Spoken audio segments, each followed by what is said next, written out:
Hi class, my name is Ruth Madrigal. I will provide you my review of the You Have the Right to Remain Silent presentation. In this book, we have scenarios where people are interrogated by the police, and in doing so, they are innocent and criminalized. First one being Mr. Montgomery. He is interrogated by the police, and during that time, he's offered help, except it's not the help he's understanding it to be. Turns out the officer wants to help him actually be in prison in hopes that he'll turn his life around with abuse treatment and vocational programs. The other is Mr. Rupin. His alibi doesn't exactly add up, and because of that, he's been assumed to have lied and is criminalized for that, the same way that the officer also remembered things that he did not say. And those are reasons why we are, by the author, advised not to speak to the police. One, they offer help that they don't keep their promise on. Two, they lie to you. They may tell you you're a witness when in fact you may be a suspect. Three, the officers are never allowed to testify against you. Excuse me, in your favor. They normally cannot say any statement that will help your defense, only your prosecution.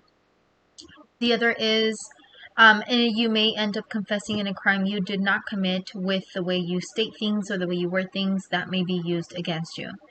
You can also mistakenly give inaccurate information. So by doing so, you're seen as you're lying, or you're seen as guilty. You can be prosecuted alone for lying. So whether you had anything to do with the crime, anything relative to it, you can be prosecuted just for lying to the government. There also is times where the police will use expert witnesses, expert evidence that may be non-existent, made up, or just, could be from anywhere else that has nothing to do with the case you're involved with. They then will use witnesses or officers that will remember extra things that you said in your interview or interrogation that you may have never said, and it's always going to be your word against theirs, and they're going to be believed more than you.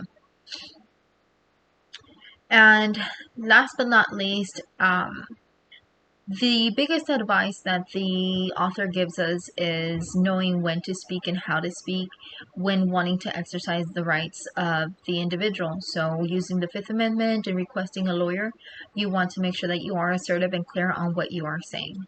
From this book, I've learned that the importance of those two.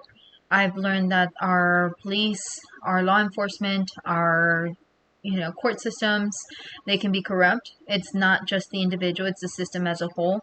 And that's sad that even the minimal thing that you can say can, like stated, can or will be held against you. And it's amazing to what extent that literally can go to. I highly recommend this book. I've enjoyed reading it. Thank you very much.